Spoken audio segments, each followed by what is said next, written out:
தர்மசாலா போகிற வழியில் ஒரு ரெசார்ட் புக் பண்ணி அங்கே நைட்டு ஸ்டே பண்ணுறாங்க இவங்க 3 பேரும்.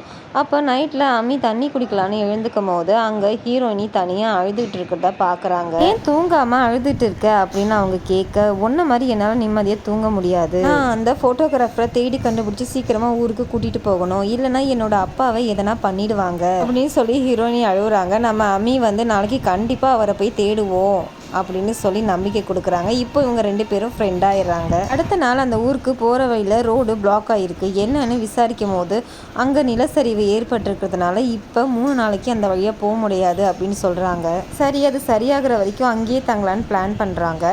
இங்கே நம்ம ஹீரோவை அவங்க வீட்டில் வேற பொண்ணை கல்யாணம் பண்ணிக்கோ அப்படின்னு சொல்லி ரொம்பவே கட்டாயப்படுத்திட்டு இருக்காங்க. அவர் முடியாது அப்படின்னு சொல்லிட்டு இருக்காரு. அன்னைக்கு நைட்டு நம்ம ஹீரோயினி போட்டோ வந்த அந்த புக்கை ஒருத்தர் வாங்கிட்டு போகிறதையும் அந்த புக்கு அந்த கடை ஃபுல்லாக இருக்கிற பார்த்தும் நம்ம ஹீரோ ரொம்பவே கோவப்படுறாரு. அடுத்த நாள் நம்ம ஹீரோயினிக்கு அவங்க ஃப்ரெண்டு மெசேஜ் பண்ணுறாங்க. உடனே ராஜேஷ்க்கு நீ ஃபோன் பண்ணி பேசு, ஒரு பெரிய பிரச்சனை அப்படின்னு.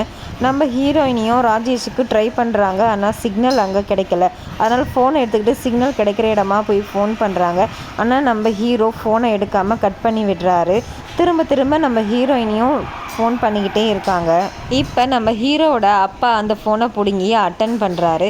அட்டன் பண்ணிவிட்டு ஐயர்கிட்ட மாப்பிள்ளை பேர் பொண்ணு பேருன்னு சொல்லுங்க அப்படின்னு சொல்ல, ஐயர் மாப்பிள்ளை பேர் பொண்ணு பேர் சொல்ல ஹீரோயினிக்கு ரொம்பவே ஷாக் ஆகி கீழே விழுந்து கதறி அழுதுட்டு இருக்காங்க.